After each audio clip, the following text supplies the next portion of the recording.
efficient. They were pretty inefficient at the start, but now they seem to be quite efficient at sequencing new variants as they come up. Mm-hmm.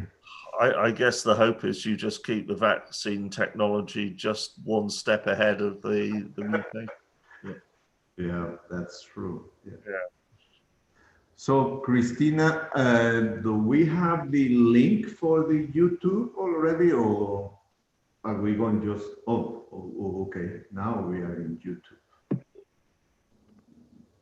Yeah, my Zoom says live on YouTube at the top. Yeah. Yes, we're on live right now.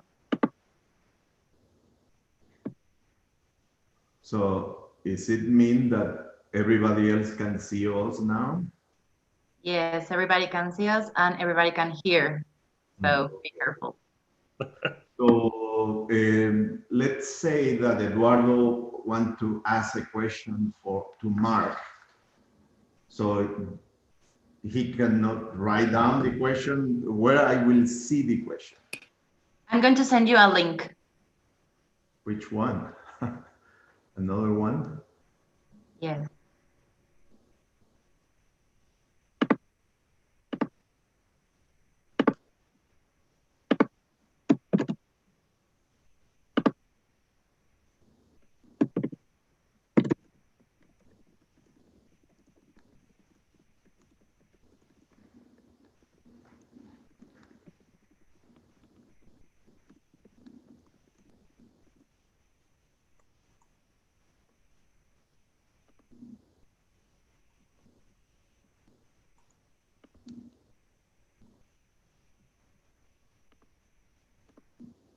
Okay, you have the link on your email.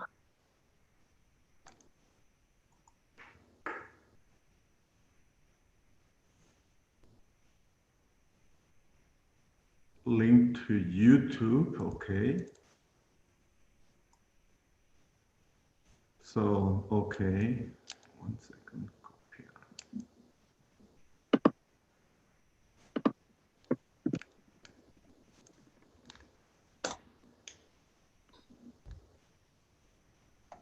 Okay, now I have two screens.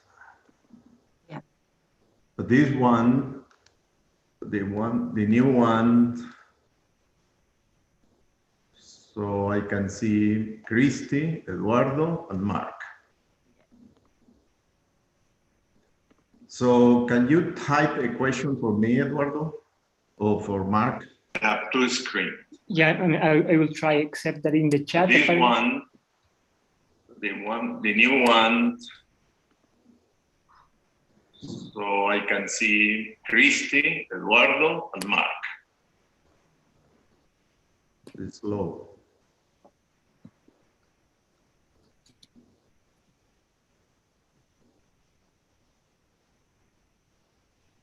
On the YouTube channel, on the right side, it's the chat. I will try, except that in the chat. The new one, so I can see Christy, Eduardo, and Mark.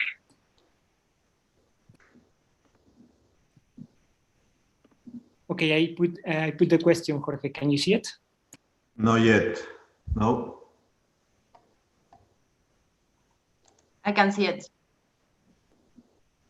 Do you? Oh, I refresh. No. Okay.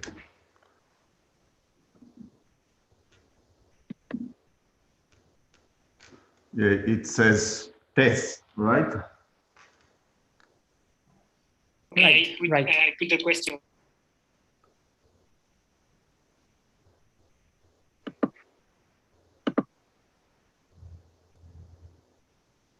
You? Dice, it says prueba Jorge. No. ¿Eh? Dice prueba Jorge. Yeah.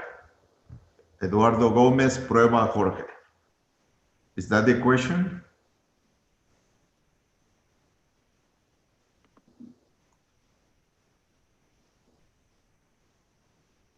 Oh boy.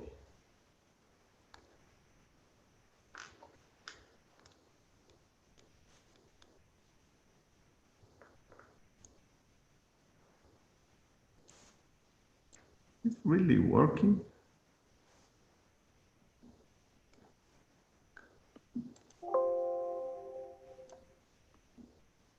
Yes.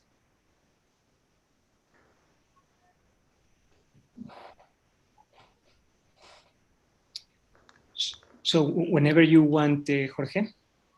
Yeah. I'm gonna mute. I am not convinced that this is working correctly. I think it's working, but there is a delay between one and the other. I see. Yes. Okay. Well, It's a delay of 10, 15 seconds. I see. Okay. Okay. Should we start already? Mhm. Okay. Bueno. So today our speaker is Dr. Mark Sansom. Yeah. He is the David Philip Professor of Molecular Biophysics at the Department of Biochemistry at the University of Oxford. He studied biochemistry at University College Oxford, got a PhD in biochemistry also at Oxford, and then went to Nottingham as a postdoctoral fellow to work on ion channels. Samsom's group applies simulation, modeling, and bioinformatics to study the structure and function of membrane proteins, including ion channel and solute transporters. This information is relevant to understand the relationship between static and dynamics in proteins that are critical to our survival. His research has contributed to understanding the gating mechanism of ion channel, transport mechanism of solutes across biological membranes, and to understand the relationship between lipids and membrane in biological membranes. Today, Dr. Sansom is going to present the work, Water and Ions in Membrane Nanopores and Channels, Insights from Molecular Simulation. Welcome to San Luis Potosí, and thank you very much for accepting our invitation. Thank you very much, Jorge. And I will now share my screen. I'm delighted to have the opportunity to give this talk. So thank you very much for the invitation. And my only sadness is that I'm doing it via Zoom rather than visiting you in person. So I don't know what the weather is like today with you, but here it's been a little bit cold, a little bit damp, and now it's dark as well. So I think you got the better side of the bargain. Yeah, I'm sure. So I'm going to talk about some of the work that's been going on in my group, looking at water in ion channels. And this is something we've been interested in for quite a few years now, I guess probably for 2 decades or more. Not continuously, we've done some work, then we put it to one side, and then more recently we've had a major effort in this. And the people who've worked on this most recently are shown here. They're some graduate students. So Gemma Trick picked up some of this work using some methods we developed a lot earlier. And she's now actually working as an academic administrator at Imperial College in London. And then a lot of the work was done by these two people, Gianni Klesser, who worked on a lot of the methodology. His background was in physics, in theoretical physics. He's now working for Merck back in Germany. And Shannon Rao, who's a biochemist by background, and so worked more in the applications area. She successfully defended her PhD just a couple of weeks ago, and she will also soon move to Germany to work for Gerhard Hummer as a postdoc in Frankfurt. So they did a lot of the work, and it's been carried on by a very, very talented postdoc, Charlotte Lynch, who's still with me at the moment. And my group has had a large number of very productive collaborations over the past few years, but particularly I wanted to acknowledge at the outset my long-term collaborator, Stephen Tucker, who's an experimentalist working on ion channels in the biological physics group in Oxford, and Sudha Chakrapani, who's at Case Western University. And later on, I'll mention some collaborative work with her. She's doing structural studies on ion channels using cryo-electron microscopy. Mm. So I thought it'd be useful to give a little bit of background at the start, and I hope this is not too simplistic, but it's to try and put the work in context. So this is an image of a cell, and rather than take a cartoon image, I thought I'd take a real super resolution micrograph using fluorescent staining, where you can see the nucleus of the cell. These fibrils are the mechanical elements, if you like, within the cell, the cytoskeleton. And then around the edge of all cells is a cell membrane. And it's this cell membrane that divides the outside of the cell from the inside of the cell that we're interested in. And this is the typical cartoon that would be shown in a textbook, whereby the membrane is a sheet-like structure that wraps the cell. That's shown in blue, and that's formed by lipid molecules. And then embedded in this are a number of proteins. And so we can zoom in again, and now we'll look at more structural diagrams. And we now know quite a lot about the three-dimensional structure of proteins. This is actually an ion channel. I'll come back to those in a moment. And this dotted region represents the material in between, the fatty region, the lipid bilayer, which is different species of lipids with different properties. And so by these proteins being embedded within this lipid bilayer, we get the membrane, and that's what wraps up the cell and, very importantly, controls access to the cell from the outside. And over the past couple of decades, we've known more and more about membrane proteins, and just at a simple level of counting genes, we know that about 20% of all genes correspond to membrane proteins.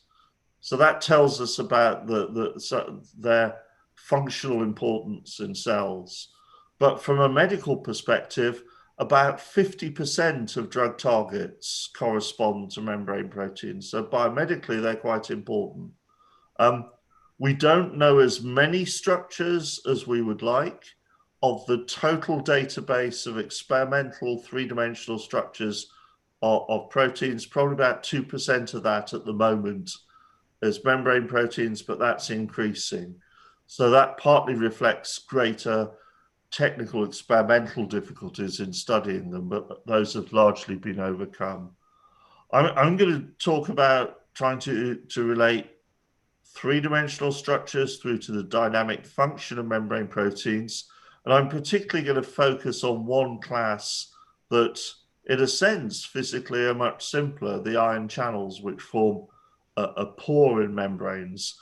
But the same overall approach of trying to relate structure to dynamic function can be used for a whole other range of membrane proteins, for receptors, for transporters, for proteins involved in energy transduction, for enzymes in membranes, and so on.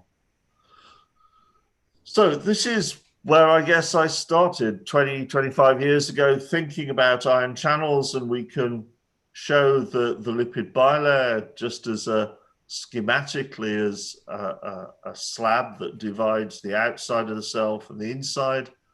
And the channels we knew were some sort of protein with a hole down the middle. And then ions and water molecules can go through this pore and so can move across the membrane. And I guess we started here because when we were looking at early simulations, the methodologies were not very powerful. We didn't know much about the structures. So we wanted to focus on a simple problem. What determines how ions and water molecules can pass through these nanoscale pores? And again, looking back historically, this started just as the first three-dimensional structures of membrane proteins were determined. This is from Rod McKinnon's work about the turn of the century, which determined one of the first atomic resolution structures of a membrane protein. At the time, that used X-ray crystallography.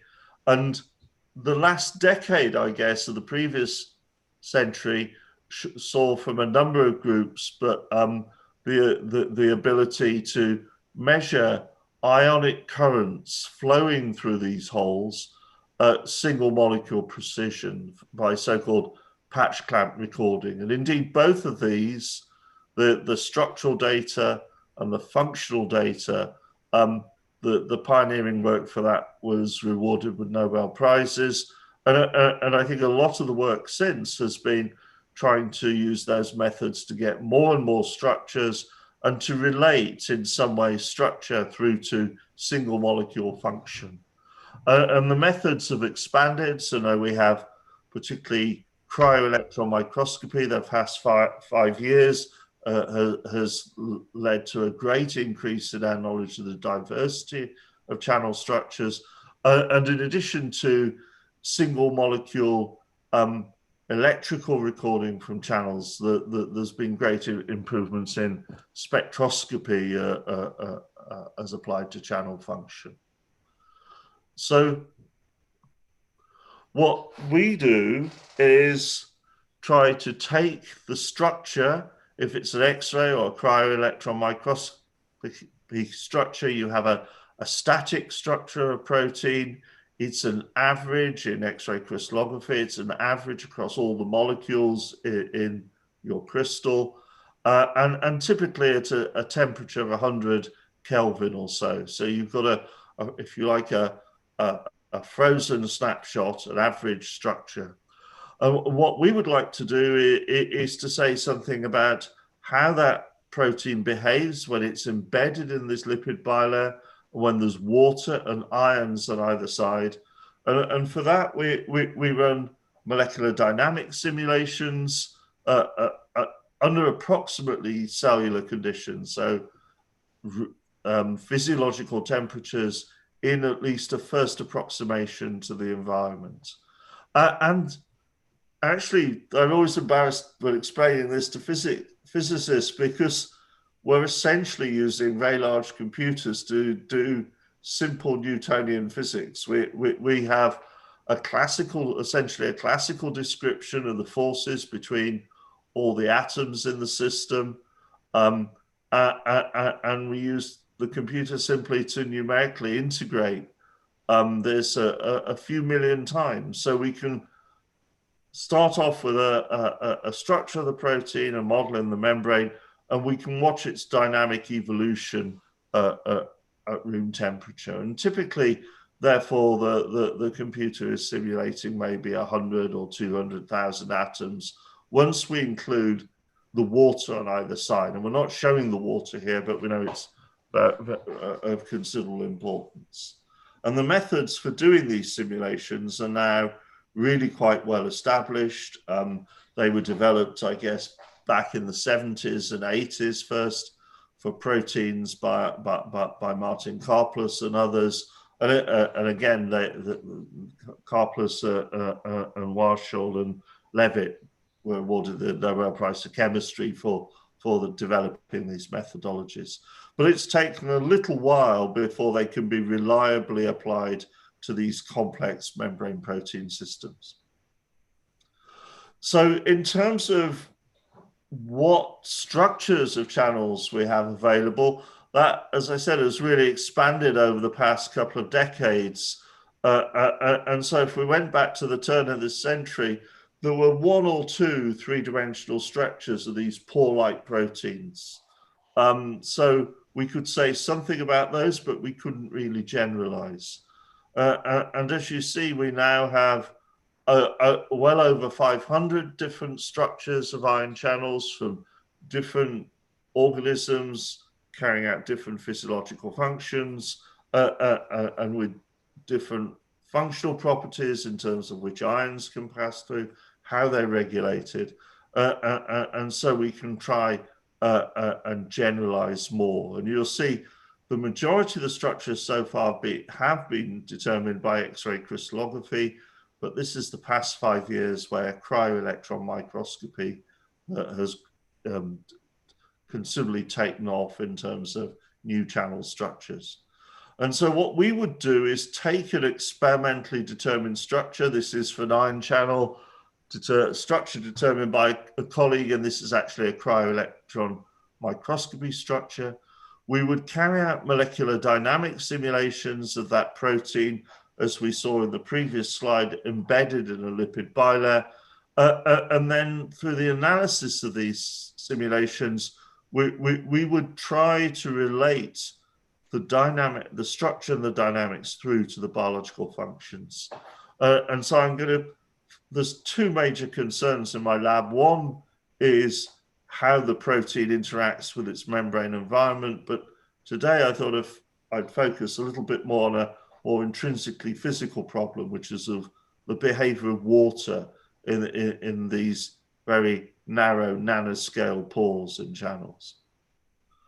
And so this takes us back to a concept that we first addressed, I guess, back at the turn of the century. This is the work of Oliver Beckstein, who now has his own group at University of Arizona.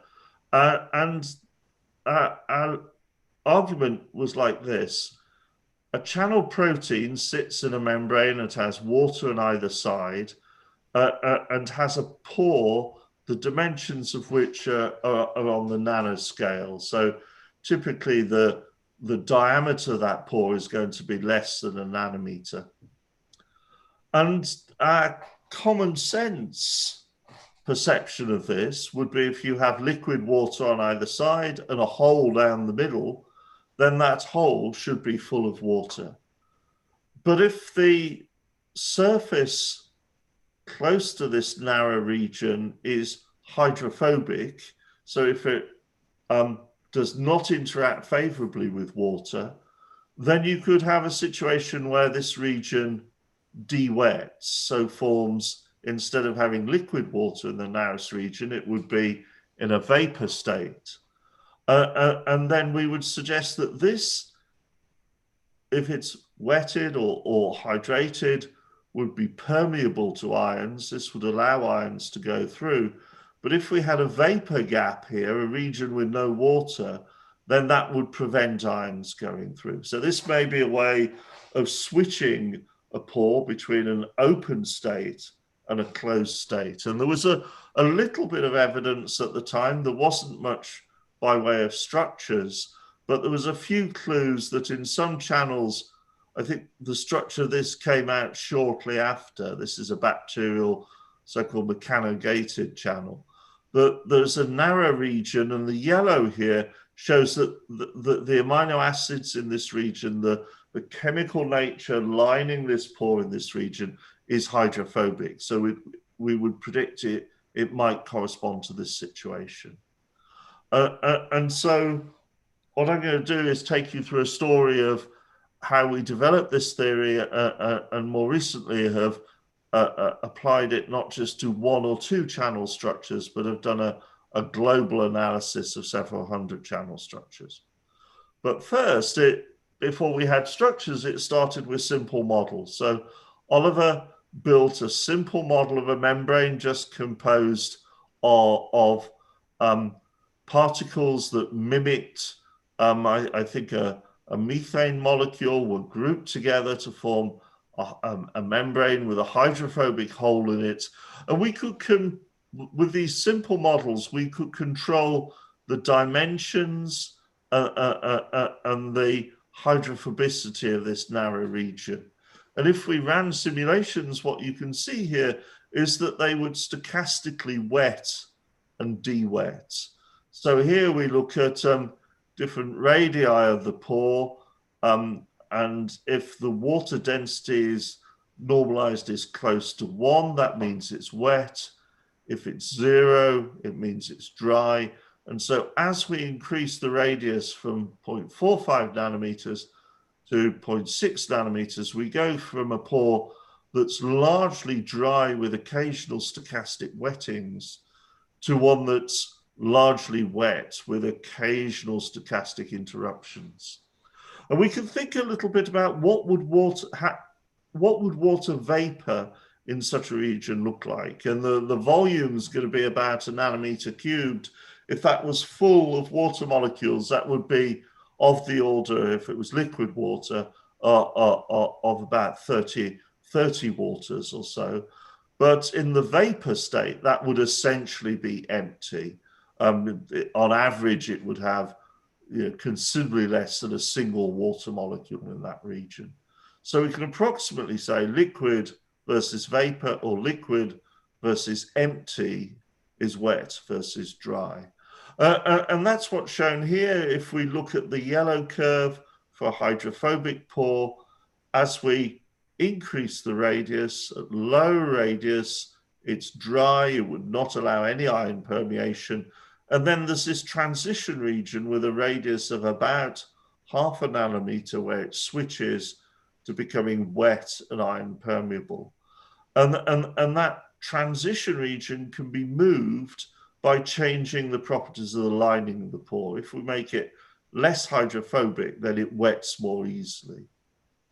So this, we did some work on this. Other people in Cambridge and elsewhere came up with similar concepts at about the same time, but there weren't many structures available. So this sort of theory sat there as a potential aspect for design of nanopores, but wasn't picked up very much biologically. And then there are a couple of studies, one by Sergei Sukharov's group, one by Gerhard Hummer's group, for the two proteins we just saw earlier that suggested it applied to ion channels. And so I want to say a little bit more about that. Now here is a real ion channel structure. This is, you don't really need to worry about the species. It's one we've looked at a lot. It's called a 5-hydroxytryptamine type 3 receptor, or serotonin receptor. It's essentially an ion channel that's in your nervous system. It is responsible for certain aspects of neurotransmission. It's quite a large protein. We know the structure of the whole protein, and that's shown here in a membrane. It would have water on either side. But if we zoom in and slice through this region, we'll see it's similar to what we saw previously. It's got a narrow region, and colored yellow, it's got within that a hydrophobic region. And there's this particular narrow region that is lined by a type of amino acid represented by L for leucine that's known to be very hydrophobic. And that's seen actually across this whole family of neurotransmitter receptors. That seems to be a consistent feature.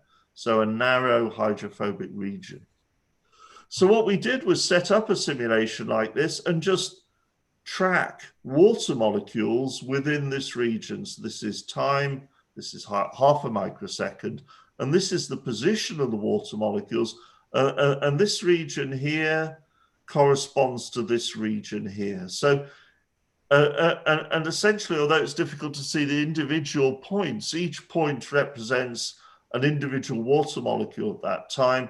And so if it's white, that means this region here is empty of water. And so you can see it's dry, then it's wet, dry again, a little bit wet, largely dry, occasional wettings. Here we track carefully some individual waters to show there are occasional wettings, but it's largely dry in this leucine 9 region. And if we look using some other methods, using so-called umbrella sampling to explore the free energy landscape for ions across this pore, we'll come back to that, we can see in this particular state of the receptor, that there is a considerable energy barrier for ions to move across that region because of the absence of water. And so we can use the density of water, which we can estimate very simply from these simulations, as a proxy for whether or not ions can go across. And we looked at this receptor because the structure, a particular structure, had just been determined. And in the paper, it was clear, there was a paragraph, they couldn't decide whether they had the channel in an active state that was open and would allow ions to go through, or whether it was a closed state. And so we were able, it turned out, to successfully predict that this corresponded to a closed state of the channel because of this energetic barrier due to the drying of this nanopore. And so what we then did, because this previous study was rather sort of clumsy to do, and to repeat it for a lot of different channel structures would be rather hard work. Particularly Gianni Klesser set up a pipeline that allows us to take any structure of an ion channel as it's determined. So as soon as we get this experimental data, we can computationally embed it in its correct position in lipid bilayer. We can do the sort of simulations we just looked at.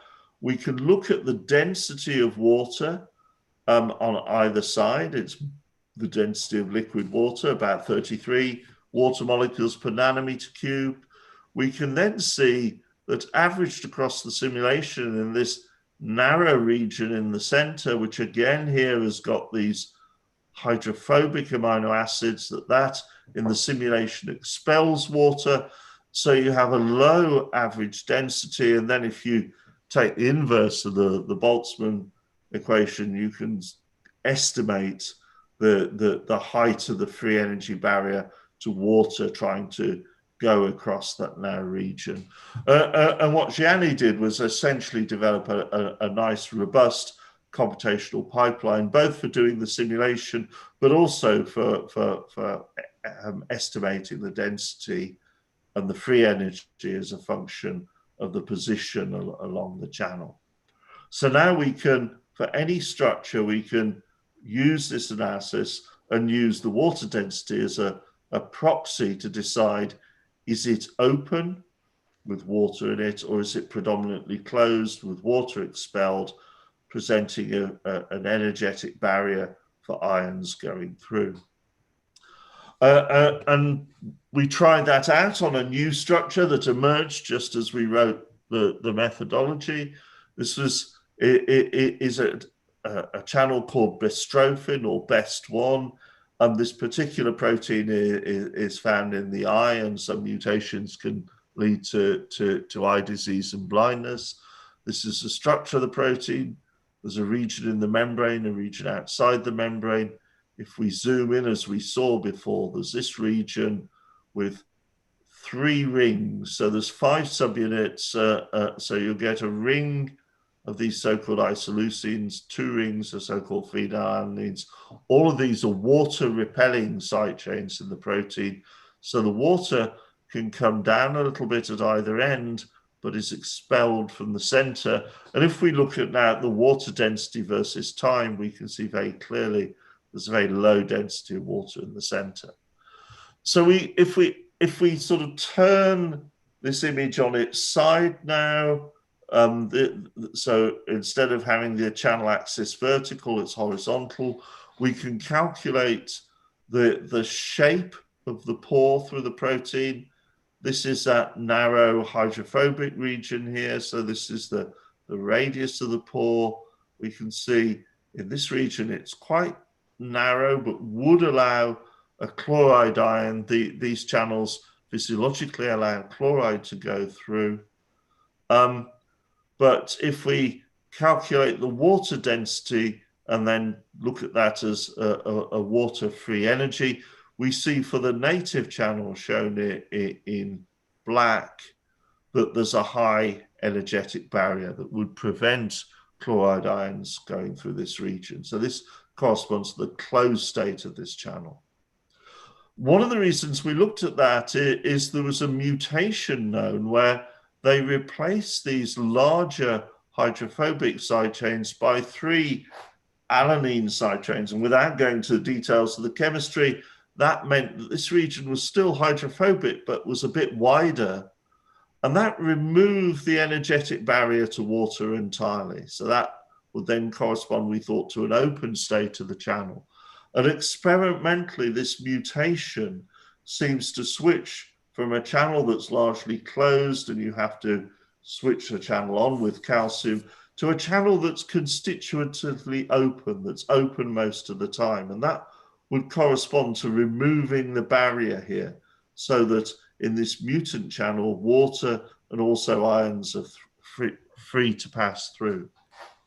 Now, we played about that with that a little bit more purely in the computer. So these mutations have not been made, but we took the 3 rings of side chains here and simplified them and made them all the same. So now I'm going to look down the channel. So looking down here, and either we made them all isoleucine, shown in red, that's purely hydrophobic in that region, or we make them leucine, shown in orange, again purely hydrophobic with slightly different spatial properties, but the radius profile is the same. Or we made them into asparagines, shown in blue, which is no longer hydrophobic, but can form hydrogen bonds. And if we look at the shape in terms of the radius profile in this narrow region for either 3 rings of isoleucine, 3 rings of leucine, or 3 rings of asparagine, the shapes are the same, but there's, for the 2 hydrophobic side chains, there's an energetic barrier, as we saw for the native protein. But with this, if we mutate to this hydrogen bonding group, although it's the same size, it now allows water in. And this is a similar repeat, but with smaller side chains, either valine, which is hydrophobic, a little bit wider than this, but you still have an energetic barrier, or with threonine that has got a very similar shape and size, but can form hydrogen bonds and the barrier disappears. So that tells us that the nature of this hydrophobic gate, whether it's dry and therefore in a closed state, or whether it's wet and therefore in a functionally open state, depends upon the size, but also on the polarity of the groups lining this narrow region in the channel. That was, if you like, our hypothesis. And so what we did using this pipeline we had, Chan and Rao, went back to the data set of, at the time, all known channel structures. So there was a non-redundant set of about 200 channel structures. She repeated this simulation analysis for all of them. And what we're showing here is pulling together all that data and showing, as a function of hydrophobicity and pore radius, whether a channel was filled with water, so wet, hydrated all the way through, or whether it de-wetted, was dehydrated in the center. And so this is increasingly hydrophobic on the x-axis. This is increasing radius on the y-axis. And you can see there's a region here where it's hydrophobic and it's narrow, and channels taking across this whole data set of different structures correspond to a de-wetted state. And then there's a region where they're wetted. And then we used a very simple bit of machine learning to come up with it looks like a straight line, but there's a slight curvature to it, a classifier that separates at 1 kT between the 2 different states. And so what you've got to remember is this summarizes each of these little pictures here is another experimental structure of a different channel species. So we're trying to look at a whole range of different protein structures biologically and then capture that in this key hydrophobicity radius plot. Now, what that allows us to do, once we've, if you like, trained our heuristic on this behavior of all of these channel structures, is then use that as a simple rule as new structures appear. So if we now have a new structure of a channel, then we can identify the nature of the pore. We can look at the type of side chains lining the pore, so that corresponds to the hydrophobicity. We can look at the size of the pore. We can look at the radius. Both of those can be estimated in a fraction of a second. And then we can see where our new channel structure sits on this data we saw before. This is now the energy barrier to water, the hydrophobicity, the radius. We can see where it sits in this space, and we can decide whether we think it would de-wet and be closed or stay wet and be open. And we show that here. This is a given channel structure. Each of these points corresponds to a different region in the pore, different side chains pointing into the pore. And what we look is, essentially, we count how many points there are below this classifier, and then we sum their distance for the dividing line. And here we have a whole host of points that are below the dividing line, so they're more narrow, more hydrophobic. And if we sum up these distances, we get a score of just over 1. We've estimated our cutoff is about 1/2, so we will conclude this is closed. The same channel in a different physiological state, there's no points down there, so this would be fully wet all the time. We would classify it as open. So what we're able to do is, having run simulations on a whole host of proteins, we can now come up with a simple way of making structure-based predictions. So that's on the more biological side, but we also wanted to worry a little bit more about how good are the physical models of water that are used in these simulations. And most simulation studies of proteins use quite old-fashioned water models, particularly TIP3P, which is a 3-point charge model. It is used in CHARM. SPCE is also used, again, a 3-point charge model.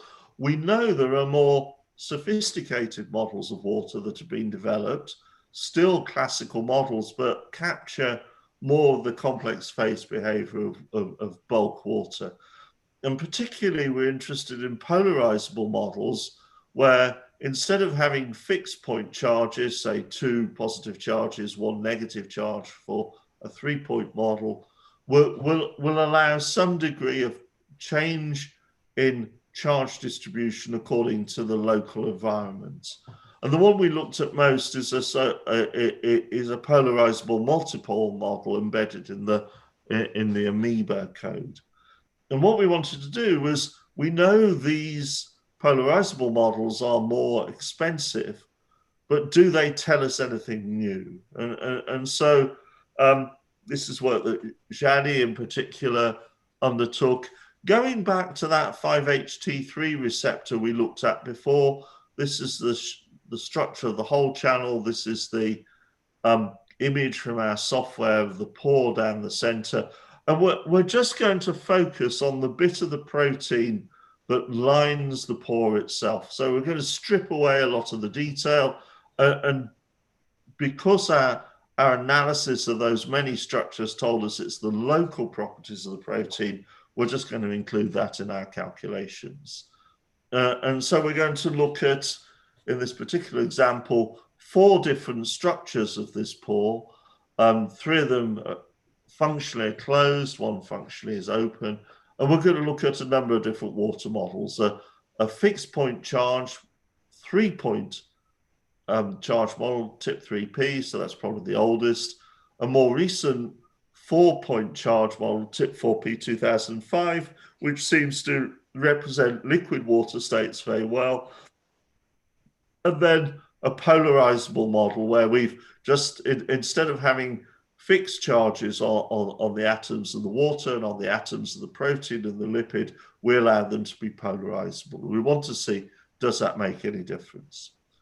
The first thing we did was to go and check whether this simplified model, where we just look at the inner region of the nanopore, whether that represents the protein as a whole. And here's just looking at a couple of states of the channel, a closed one and an open one. We look at the number density of water. So this is bulk water. And then in the narrow region in the channel here, the density drops. So that corresponds to an energetic barrier. And we see that whether we look at the simplified version or the whole thing, we get very similar profiles. And then if we switch to an open state that stays wetted all the time, then we see for either the whole protein or just the central core that we get similar behavior. So we're confident we can use this simplified model for these calculations. Now, I don't want to go through all the details, but when we compared, so this is 3 closed states and an open state and different water models, we saw the closed state was always closed. The low density of water, whichever water model we used, was always low density. But if we looked at the open state, the actual water density was a bit more sensitive to the water model we used. And it wet more if it was using a polarizable model. And if we average the degree of hydration here across multiple simulations, we see for an open state of the pore that the polarizable ones are almost fully hydrated. The older models sit more on the edge and there's more stochastic variation.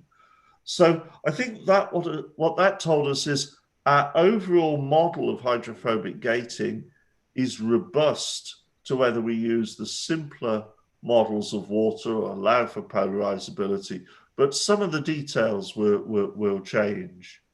And we looked at that a little bit more. We looked at what was the free energy of an ion as we took it through the pore. So this is still in the calculation, has the membrane there, all the waters and everything. But I'm just focusing on taking an ion through and to define a reaction coordinate and then saying what's the free energy landscape as I go through the pore with the ion. And this is the so-called potential of mean force. This is so-called umbrella sampling. This is an estimation method.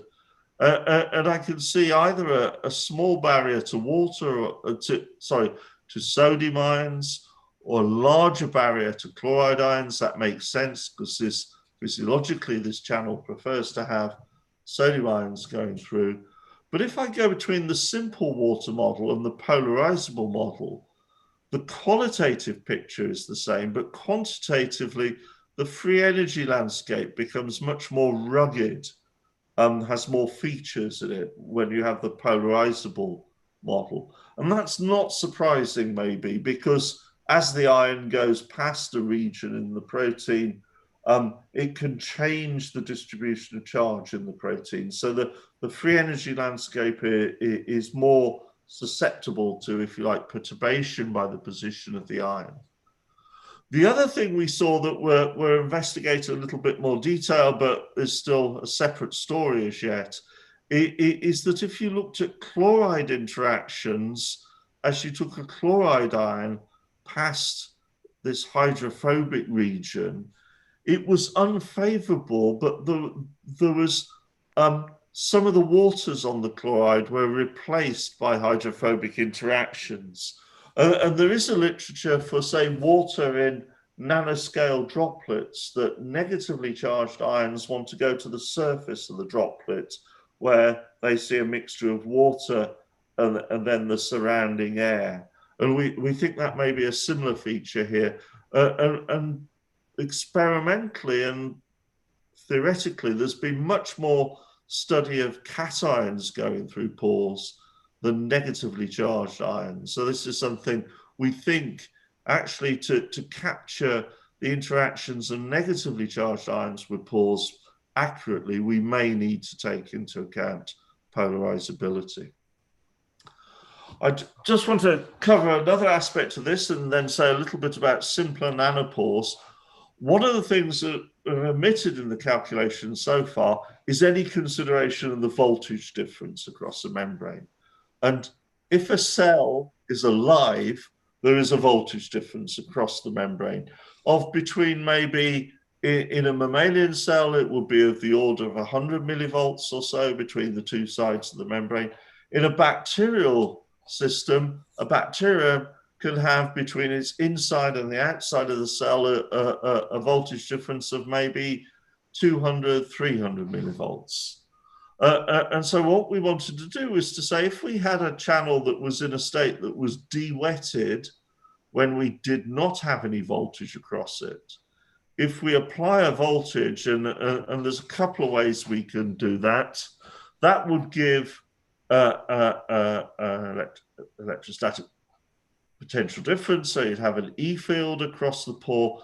And in principle, that could lead to water entering, if you like, a process of electrowetting of water entering the pore and hydrating the gate. And so we wanted to use our simple model to test this and ask, can an E field cause a switch between closed, de-wetted and wetted? And there were good indications that was the case. Some simple physical models of say a nano slit between two hydrophobic surfaces and showing putting a voltage difference across that would wet it. We wanted to test it for a model of a channel and also see what magnitude of E field you needed. And that's shown here. So this is going back to the closed state of the channel. In the absence of an imposed field, it's dehydrated, de-wetted, excuse me, and so is functionally closed. But if you apply a sufficiently large field, then that will favor water entering the pore, and it then switches to an open state. If it's open, if we increase the field, we wet it a little bit more. So we push it further towards the fully wetted state. And we could describe that by a simple bit of theory where we consider the volume that was de-wetted and then what would be the energetic gain in an E field of occupying that volume with a high dielectric with water. And that the curves are for fitting that simple bit of theory to the simulation data shown as points. So we can electrowet that hydrophobic gate in this physiological model of a channel. But if you take the sorts of field strengths you have to wet it and then go back and say, okay, this is a field across here about 100 millivolts per nanometer. What voltage difference does that correspond to? That corresponds to a voltage difference of about 850 millivolts. So that's more than 5 times what you would see in a physiological system. So physically it's possible. It agrees with what's seen in these very simple model calculations of water between two hydrophobic plates with a nanoslit. But in the cell, we're not going to have voltages that high that it will electrowet. We'll come back to that, the importance of that in a moment. I just want to say something about how we can use this, our different approaches to look at different channel structures. So this is the work with Sudha Chakrabarty's group, who determined multiple experimental structures in different states for a so-called glycine receptor. This is another of these neurotransmitter receptors. And very quickly, within minutes of being given the 3-dimensional shapes of the protein, we can say this one, the so-called apo state of just the protein on its own, corresponds to a closed state of the protein because it's got the, if we do the heuristic, it's got these points down here, the other side of the line. Whereas this one, where it has the neurotransmitter bound, is an open state of the protein. So we can do that within minutes, or we can look at the free energies landscape for water, as I just described. That takes a couple of days or so computation. Or we can even do the simulations with now a small physiological voltage across the membrane, and we can track and show that in the open state of the channel, that chloride ion, shown in darker blue here, chloride can move back and forth through the open pore, but cannot move through the closed pore. And indeed, there's a hydrophobic gate in the center. These calculations take a little bit longer, and to get good statistics on this, we're probably on a reasonable cluster or larger machine, taking maybe a week or two to get this data. So we can give almost instant feedback as they determine structures to give a first look at what's going on, or then we can probe the if you like, the molecular physiology in more detail.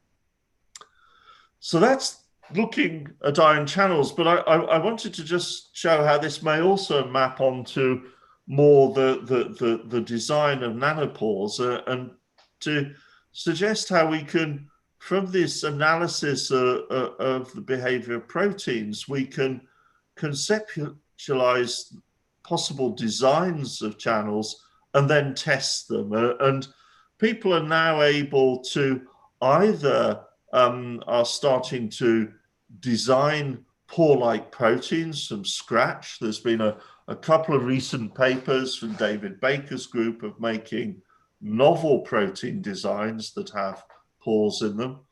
Or there's a number of other groups trying to make nanopores either by track etching in polymer membranes, and then chemically modifying the surface of those nanopores, or also looking at carbon nanotubes as water and ion permeable nanopores, and starting to think about functionalization of those. So can we go from the biological to the purely nano and do some of this design work via simulation? And this was partly stimulated by experimental work, for example, from Susanna Ziwi's group in UC Irvine in California, who are able, looking at hydrophobic nanopores they'd formed by firing heavy ions through a polymer membrane, to then derivatize their surface. And they showed that if they lined the surface of these pores with a sufficiently hydrophobic region, then they could actually recover this voltage-dependent wetting, de-wetting that we've just been looking at within this non-physiological system. And then there have been other groups that have looked at this in other systems as well.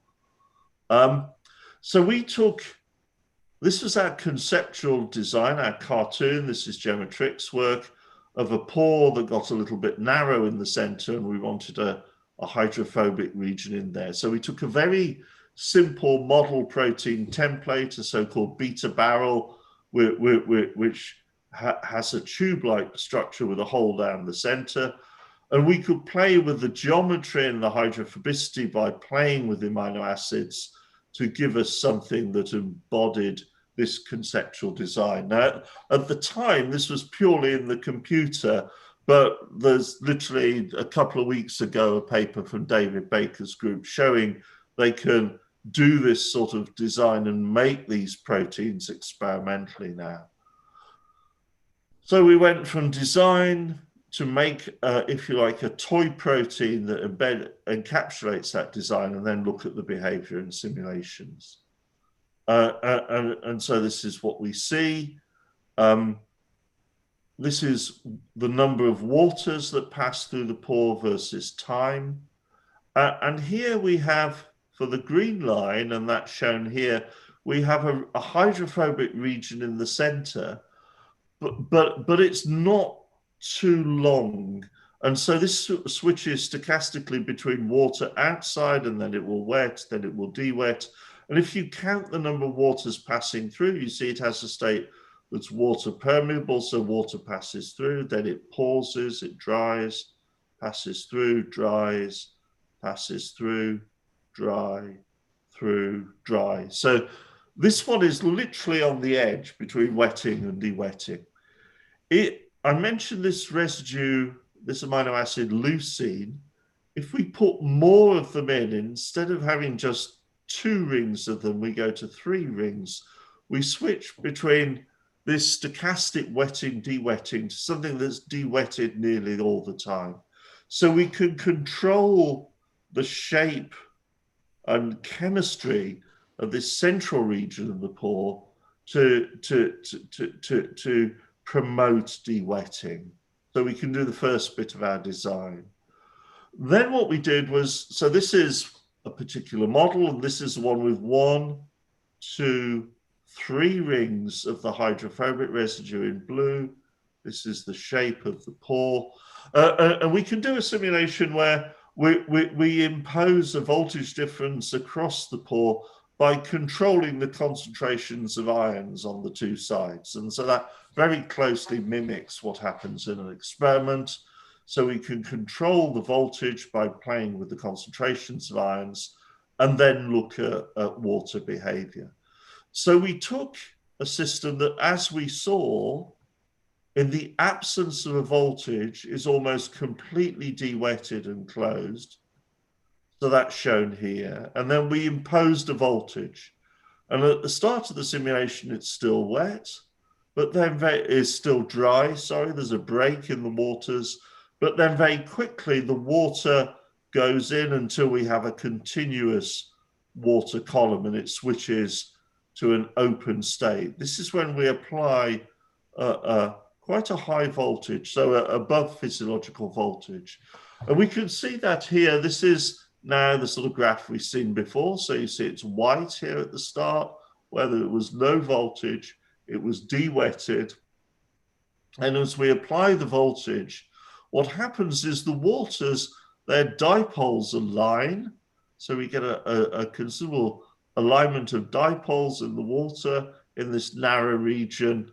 And if we zoom in time here, we see initially it's de-wetted. We apply the voltage, the water dipoles align, that's the pale blue points here. And only once the water has gone in, then the ions can follow. So it's not that you have to apply such a high voltage, you push the ions across the energetic barrier. The voltage aligns the dipoles of the water, allows the water then to sit stably in this region. And once that's the case, then the ions can pass through. And we can look at that in terms of what the switchover voltage is. And so what that, I think, allows us to do is, what I've shown from a biological perspective is that biologically pores tend to be switched between a closed state and an open state by physical expansion plus structural changes that may make this region more polar. So waters go in and then ions can pass. So that's what we see in biology. But in terms of trying to make a nanopore that you could switch between the 2 states, probably technologically, the simpler way to do that is to have something that switches between de-wetted and wetted in response to a sufficiently large change in voltage. So we've got that as a potential design tool. I should probably stop there. May have taken a little bit too long. I've tried to acknowledge some of the people directly involved in this work, but I'd like to mention everybody in my group at the moment. Many collaborations, particularly with experimental colleagues who provide either structures or functional measurements, and then the funding as well. Thank you very much, and particularly thanks to you again for the invitation and for listening. Thanks. I'll stop sharing now. Okay, thank you. All right, perfect. Thank you very much for the very nice presentation. So now, if somebody else has questions, please write down them. I will tell Dr. Sansom the question for you. So we have 3 questions here, Mark. I will read it for you. Dr. Guirado is asking if there is any evidence of quantum mechanical effect on this in this ion transport. Yeah. It's not something that's been studied in much detail, to be honest, Jan. I think to a large extent it seems possible to treat it classically. The one area where people have started to do a mixture of classical with quantum calculations is, say you have something like I haven't got the diagram here, but a potassium channel where the ions are going through a narrow region, and the potassium ion would be surrounded by oxygens. There does seem to be at least an important element of polarizability. And although you can try to capture that in the sort of classical approximations that I showed, it may well be to get that quantitatively accurate, to be able to predict the selectivity of the channels, that you may need to do some quantum calculations there. People tried to do that in the early stage, well, did do that in the early stages, but haven't followed it up in as much detail as one might have expected. I think now we're getting much better experimental data about the positions of ions and waters in channels. It probably is time to start asking the question of, if we switch from purely classical description to a quantum description, does it change our understanding of the physics of what's going on, or does it just give us a little bit of an increase in accuracy? And I don't think we know that at the moment. Okay. The next question is from Dr. Gomez. The simulations have a hydrophobicity parameter. How does one know the hydrophobicity of a particular molecule? Yeah. So there's probably 50 or more different scales of hydrophobicity of amino acids, but they're all, well, there tend to be 2 approaches to that. One is, if you like, a sort of, it's really a quantification of chemical intuition. It's some way of looking at a particular surface and whether it's likely to wet or de-wet, or whether that the chemical composition of that surface would partition between water and a hydrophobic solvent. So there are more theory or simulation based scales, and there are also some experimentally based scales.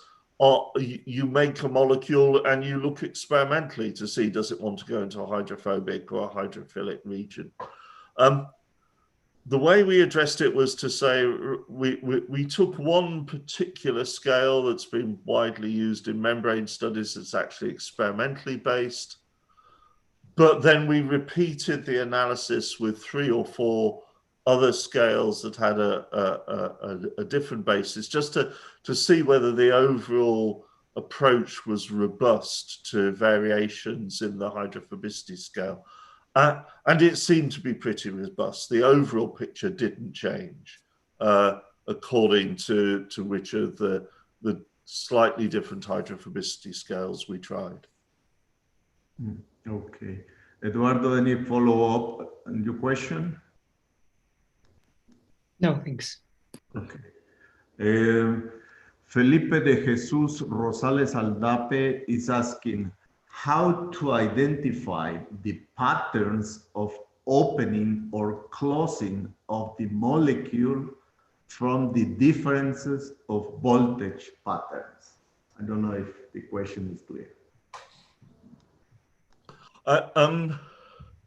So I mean, we try to identify whether it's okay. Well, our simplistic approach is simply to look at, to examine the structure and then to look at where it sits in this hydrophobicity radius plane. So that's just a simple heuristic prediction. What we can do, though, and I think what this alludes to, is you can do a simulation where you apply a voltage difference across, and then you let me actually, probably if I share the screen again, Okay. I may be rushed over that, but if we go now, let's see if I. Good. Sorry, I probably went a little bit quickly through this. So what we're doing here is we're applying a voltage difference between these two sides, and then we're going to look at the position along the pore axis, along this axis, of are the water molecules that move, are the chloride ions in this dark blue that move, are the sodium ions that move. And so, having applied the voltage, this is the open state of the channel. If I track through here, you can see this chloride ion starts up in the wide region of the pore, comes all the way through, and then we see another one and another one. So we can say it's open and open to chloride because we can watch individual chlorides going through. If we count enough of those, in principle, we should be able to say how many ions go through in unit time. So we can say what the ionic current is. So if we know the voltage applied, we can say what the resistance, i.e. what the conductance is. And that's what experimentalists measure. So what we would like to be able to do is to do our calculation with sufficient accuracy. We can say, we predict this resistance, this conductance of the channel. This is what's seen experimentally. Do they match? But I think that's where then actually the parameters used in the simulation are not quite accurate enough yet. And so that then does go back to the earlier question of, is a classical model enough to get an exact quantitative prediction? But we can certainly distinguish between no ions are going through, so it must be a closed state, and ions are moving across in response to a voltage difference. So it's an open state. I hope that's sort of what the question was getting at. Okay, I guess there is no other question. I have two questions, Mark. I remember probably 8 years ago or so, probably you or somebody else published a paper about the role of lipids in wetting and de-wetting in the potassium channels. Yeah. Could you speak a little bit about that too? Because it seems very interesting that this lipid seems to somehow gets into the pore and gets out of the pore and wet and with the pore. So there seem to be some channels, and this was I think particularly for a particular subset of potassium channels that, Rod McKinnon suggested that you have the narrow channel, but then some lipid tails could poke to the interior, and they would be very hydrophobic. And maybe also physically occlude the channel, but then this was the so-called stretch-activated channel. If you stretch the membrane, those lipids could pull out, and so you get a wider and less hydrophobic channel, and that might be part of the switching mechanism. I think it's feasible, but I think whether that's the key element of that mechanism, the jury's still out on that. but one of the things, so it's almost a whole different talk, but one of the things that's very exciting with cryo-electron microscopy is, whereas in X-ray crystallography, to purify the protein to get the crystal, most of the lipid is removed. In cryo-electron microscopy, now you can get the structure with all the lipids still there. And as the resolution of a method, a cryo-electron microscopy is improving, we're seeing more and more experimental evidence for where lipids may sit in these structures. So I think we're now at the stage where we've got the experimental basis to say something much more about lipids. And we've been developing computational methods to try and aid the interpretation of that data.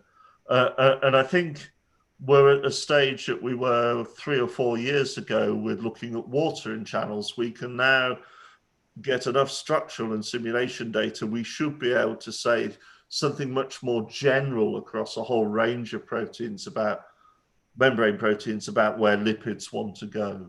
And we're not the only ones doing that, I shouldn't claim. That particularly Peter Tielemann's group in Calgary are doing very similar work as well. So I think that whole aspect of understanding that the lipids aren't just something that sits there and separates inside and outside, and that they're more intimately involved in the function is going to be something that will change over the next few years. So have you found any structure that is available now for channels that are not, how I put it, that they don't wet or de-wet? Oh yeah, I'm sure there are. I think. Well, I suppose you have some which seem to physically occlude. So instead of just putting the water out, they then go further and completely pack together. And I think there are examples of that. But I suspect there's a continuum. Some would de-wet, some would get narrow and de-wet, and some would collapse fully. Mm-hmm. But then part of the problem is you get different structural snapshots, and you know with certainty that that's, say, completely occluded in the crystal structure or in that particular state from the cryo-EM, but you don't know what it looks like back in a cell membrane. So you get the different individual snapshots of structures, but you don't know how those map on to a more dynamic picture of the mechanism. But I think we can do much more of that now. So my last question is, so in the simulation where you put the electric field to electrowet the pore, so then you see transport of ions. Yeah. But then there are some channels that they do have a gate, a physical part of the channels that move with the electrical field. How is this competition between the electric weighting and the actual conformational changes that are imposed by the electrical field? I think that then becomes much more complicated, because you essentially have say in voltage gated potassium channels, the electric field is moving part of the protein, that then moves another part, and that controls the wetting, de-wetting. So I don't think this electrowetting, I think probably it's not physiologically important, but it may be a way, if you wanted to make a nanopore that you could switch on and off. It would be a simple way of building that without having to have the conformational complexity that we see biology using.